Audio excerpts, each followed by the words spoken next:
এটা হলো হোটেল। তো আমরা এই মার্চেই ছেলে স্কুল ছুটি হওয়ার পর, পরীক্ষা কমপ্লিট হওয়ার পর আমরা একটু বেরিয়ে পড়েছিলাম গাড়ি নিয়ে শান্তিনিকেতনের উদ্দেশ্যে। এক রাতে স্টে করব বলে আমরা বুক করেছিলাম দ্য ক্রিস্টাল হোটেল, শান্তিনিকেতন, সোনাঝুরি হাটের ঠিক পাশেই। এখান থেকে পায়ে হেঁটে 2 মিনিট লাগবে সোনাঝুরি হাট যেতে। এর পরিবেশটা খুব সুন্দর, ছোট্ট একটা হোটেল, বাট খুবই ভালো লেগেছে। স্টাফদের বিহেভিয়ারও খুব ভালো এবং হোটেলের পরিবেশটা খুব সুন্দর। হোটেলের পিছন দিকে এখানে সুইমিং পুল আছে, ছোট্ট ফুলের একটা বাগান আছে, বসবার জায়গা আছে।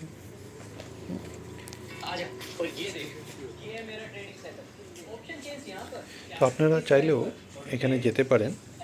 হোটেলে একদিন এক রাত সুন্দরভাবে এনজয় করতে পারেন।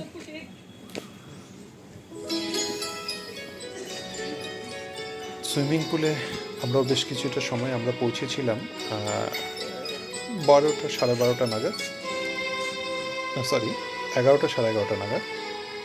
তারপরে আমরা হোটেলে চেকিং করে হোটেলে যে পরিবেশটা উপভোগ করলাম এবং আমরা সুইমিং পুলে কিছু সময় আমার ছেলের সঙ্গে আমি কাটালাম এবং মনে হলো শৈশবের কিছু স্মৃতি ফিরে যাওয়া গেল। বেশ কিছুক্ষণ আমি আমার ছেলে দুজনে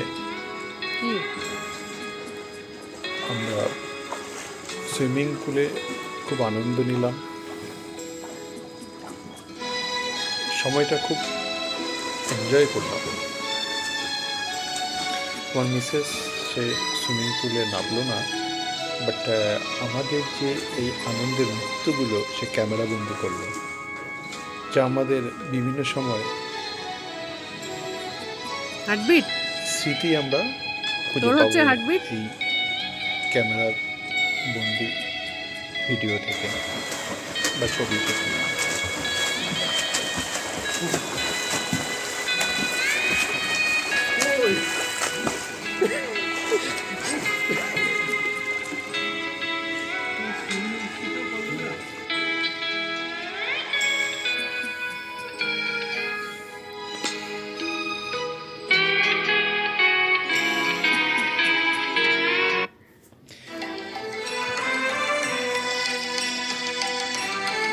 সোনাঝুরি হাটে আমরা বিকেলের দিকে যাই,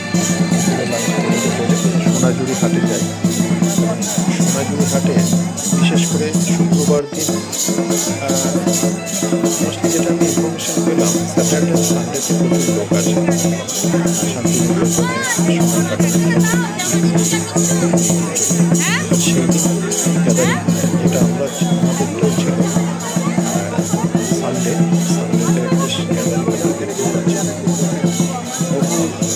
দোকান এবং সুন্দর পরিবেশ, একটা গাছের তলার গাছের খুব সুন্দর লাগছে। আদিবাসীদের নৃত্য খুব আনন্দ দিয়েছিল।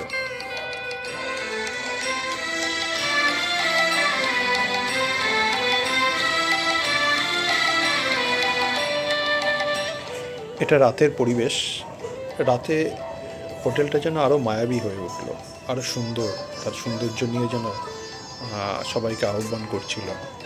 আমরাও রাতের পরিবেশে ঘুরে দেখলাম হোটেলের পিছন দিকে যেখানে সুইমিং পুল আছে, এখানে সুন্দর বাগান আছে। বাগানে কিছু সময় আমরা কাটালাম, এখানে বসার সুন্দর ব্যবস্থা আছে এবং আমরা ইভিনিং স্ন্যাক্সটাও এখানে বসেই আমরা এনজয় করেছিলাম।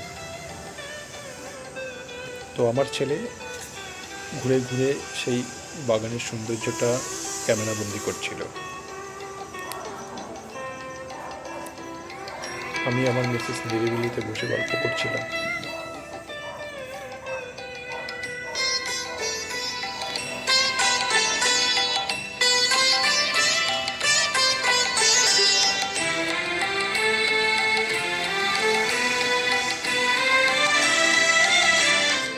রাতে হোটেলের এই যে পাশে কটেজ আছে, কটেজগুলো কোনো সুন্দর দেখতে লাগছিল। কটেজের যেখানে ভাড়া 3,500 থেকে 4,000 টাকা, তবে এই ভাড়াটা কিন্তু স্যাটারডে এবং সানডেতে। স্যাটারডে সানডে ছাড়া ভাড়াটা একটু কমে যায়। আর ওই যে আমি গাড়ি রাখা আছে, পার্কিংটা হোটেলে নেই, হোটেলের বাইরে আছে, আমিও ওখানে পার্কিং করেছিলাম। এবং দেখুন রাতের খুব সুন্দর পরিবেশটা লাগছে, হোটেলের আশপাশের পরিবেশটা আমরা সেটা খুব সুন্দরভাবে উপভোগ করলাম। মেন রোড থেকে কিছুটা ভিতরে ঢুকে হোটেলের রিসেপশন, মেন বিল্ডিংয়ের তলায় রিসেপশনটা পাবেন।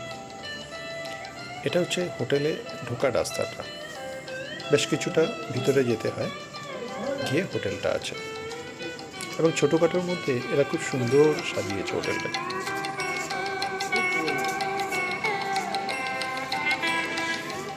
এই হোটেলে বুক করলে আপনারা কমপ্লিমেন্টারি ব্রেকফাস্ট পাবেন,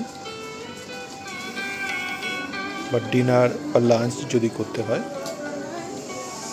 সেগুলো পে করতে হবে। তবে আমার মনে হলো এখানে হোটেলের লাঞ্চ বা ডিনারের যে আইটেমগুলো আছে একটু তুলনামূলক কস্টলি।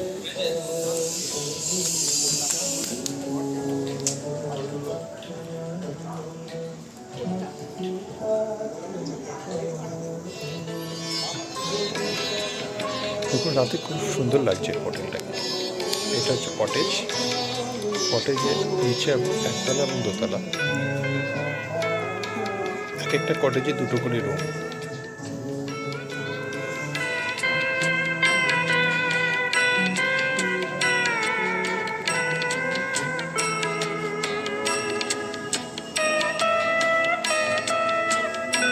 এরপর আমরা শুয়ে পড়ি। নেক্সট ডে সকালে মর্নিংয়ে আমরা বেরিয়ে পড়ি শান্তিনিকেতনে। সেখানে গিয়ে একটা টোটো ভাড়া করে পুরো শান্তিনিকেতনটা আমরা ঘুরে দেখি এবং বিভিন্ন মিউজিয়াম বা বিভিন্ন জায়গা, দর্শনীয় জায়গাগুলো আমরা দর্শন করি।